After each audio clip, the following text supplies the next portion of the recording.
your money. Personal finance workshop on mutual funds on December 7th and 8th. Register now. Hi hello నమస్తే welcome back to iDream Media. ఈరోజు మనతో ఉన్నారు certified financial planner అయిన మాధవి రెడ్డి గారు. మ్యామ్తో మాట్లాడదాం ముఖ్యంగా మార్కెట్కి సంబంధించిన ఓవరాల్ అప్డేట్స్ పై. Hi ma'am. హలో అండి ma'am, so right now market situation ఏ విధంగా ఉంది? సంహవ్ అది గ్రోత్ వైపు చూపిస్తుంది, కానీ అది ఎంతకాలం రైట్ నో దీన్ని ఇంపాక్ట్ చేసే రీజన్స్ ఏంటి? అండ్ ముఖ్యంగా మండే రోజున మార్కెట్ ఏ విధంగా ఉంటుంది? డెఫినెట్లీ అంటే మనకి లాస్ట్ క్లోజింగ్ ఫ్రైడే రోజు క్లోజింగ్ చూసుకున్నట్లయితే 24,000 అబోవే క్లోజ్ అయిందండి. So 24,131 is Nifty and Sensex అయితే 79,802 దగ్గర మనకి నిఫ్టీ అండ్ సెన్సెక్స్ క్లోజ్ అయ్యాయి.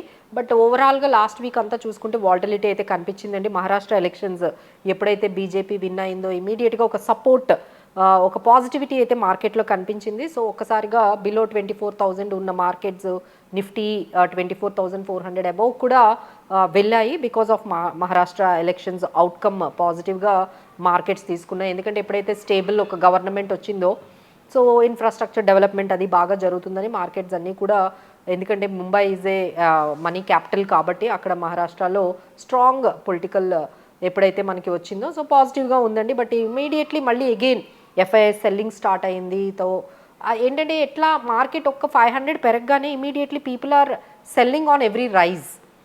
మార్కెట్ కొంత పెరగానే అక్కడే మళ్ళీ ప్రాఫిట్ బుక్ చేయడం కానీ అక్కడ నుంచి సెల్ చేయడం కానీ ఇలాంటి టెండెన్సీ అనేది బాగా మనకి మార్కెట్స్లో అయితే కనిపించిందండి. So right now markets are struggling at 24,000 దగ్గర అయితే మార్కెట్స్ అయితే సపోర్ట్ తీసుకుని ఉన్నాయి. సో నెక్స్ట్ ఇదే మొమెంటం కానీ కంప్లీట్ అంటే పాజిటివ్గా వెళ్ళినట్లయితే 24,250, 24,400 ఆ లెవెల్కి వెళ్ళే అవకాశాలు ఉన్నాయండి. But there is some bad news has come, that is GDP. GDP అనేది ఒక మార్కెట్లో ఒక బ్యాడ్ న్యూస్ అయితే మనకి కనిపిస్తుంది. సో ఏదైతే ఈ జూలై, ఆగస్ట్, సెప్టెంబర్ అంటే ఎవ్రీ క్వార్టర్కి రిజల్ట్స్ వస్తున్నాయండి. జీడిపి రిజల్ట్స్ మన గ్రోత్ ఎలాగుంది అనేది, అది మ్యానుఫ్యాక్చరింగ్ కానీ అగ్రికల్చర్ కానీ లేకపోతే మైన్స్ ఇట్లా.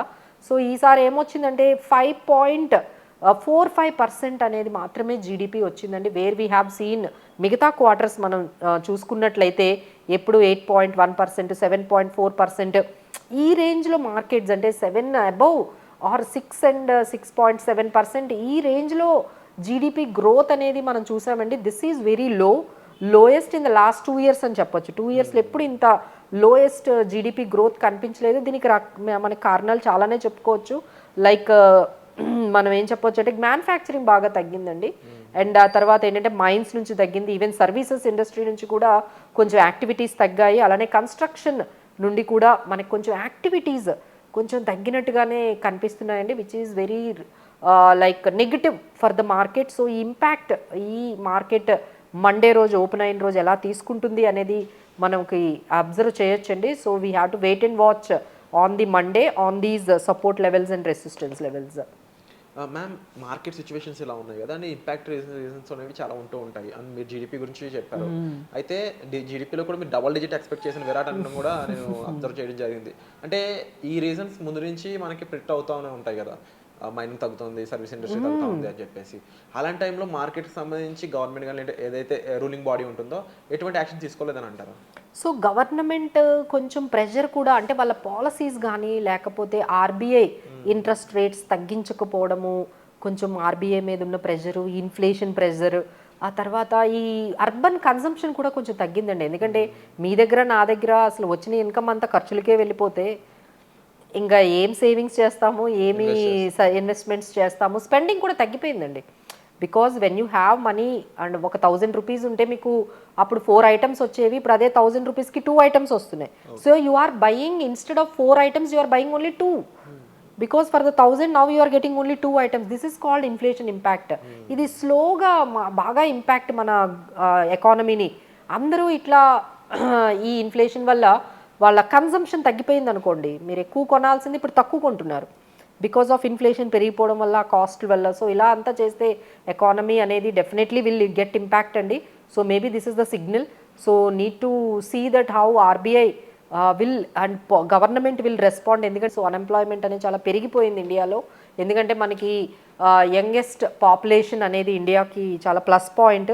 ఇప్పుడు అందరూ చదువుకున్న వాళ్ళు ఎక్కువ ఉన్నారు. బట్ వాళ్ళకి తగ్గట్టుగా మనం జాబ్స్ ఇవ్వాలి అంటే జీడిపి పెరగాలి. యాక్టివిటీస్ పెరగాలి. కానీ ఇక్కడ చూస్తుంటే రివర్స్ అవుతుంది.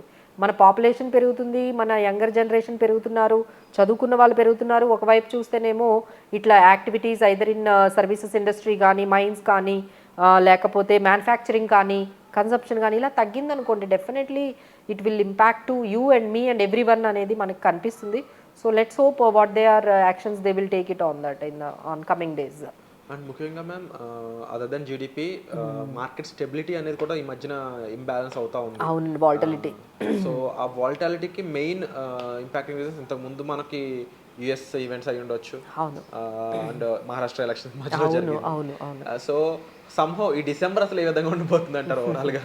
సో ఒకటి ఏంటంటేనండి, దీన్నే మనము ఒక రకమైన అంటే ఈ షార్ట్ టర్మ్ ఈవెంట్స్ అనేవి జరుగుతూనే ఉంటాయండి. దీన్నే recency behaviour and recency bias అంటారు. అంటే మీరు నేను అందరం కూడా ఏదైతే షార్ట్ టర్మ్ ఈవెంట్స్ ఉంటాయో వాటి మీద ఎక్కువ కాన్సన్ట్రేట్ చేస్తాం.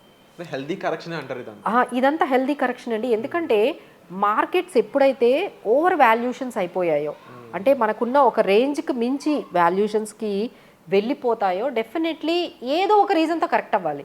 అది చిన్న రీజన్ ఏంటంటే లాస్ట్ టైం మనకు కరెక్షన్ వచ్చింది కదా 10%, అది ఎఫ్ఐఎస్ సెల్లింగ్ వల్ల వచ్చింది. మేజర్గా ఎఫ్ఐఎస్ సెల్లింగ్ చేయడం వల్ల మనకు అంటే reasons could be anything, but the corrections has to be done mandated because the valuations has to match the ఎర్నింగ్స్కి వాల్యూషన్స్కి ఎప్పుడైతే మ్యాచ్ అవ్వడం లేదో డెఫినెట్లీ ప్రైజెస్ విల్ కరెక్ట్ అండి and markets will correct. So that event ఏదో ఒక reason అయితే మనం తీసుకుంటాం అనాలిసిస్ చేసి ఈ రీజన్ వల్ల పడిందని, but these are all events are there. But ఏంటంటే మనము ఇలాంటి ఈవెంట్స్లో ఎలా బిహేవ్ చేయాలి, ఎలా మనము డెసిషన్స్ తీసుకోవాలి, ఏ అసెట్ క్లాసెస్లో పెట్టాలి అనేది అయితే జాగ్రత్తగా ఒక ఫైనాన్షియల్ ప్లానర్ దగ్గరికి వెళ్ళి వాళ్ళు కానీ తెలుసుకున్నట్లయితే then they will get a good guidance on how to manage the personal finances.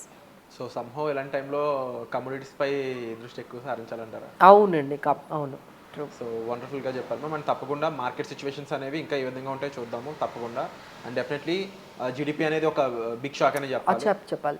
So somehow దానిపై మీ రెస్పాన్స్ ఏ విధంగా ఉంది, మీరు ఎలా ఫీల్ అవుతున్నారు, కామెంట్ సెక్షన్లో మీ ఒపీనియన్ షేర్ చేసుకోండి. సో వచ్చే ఎపిసోడ్లో మనకి వెళ్దాం. Thank you so much.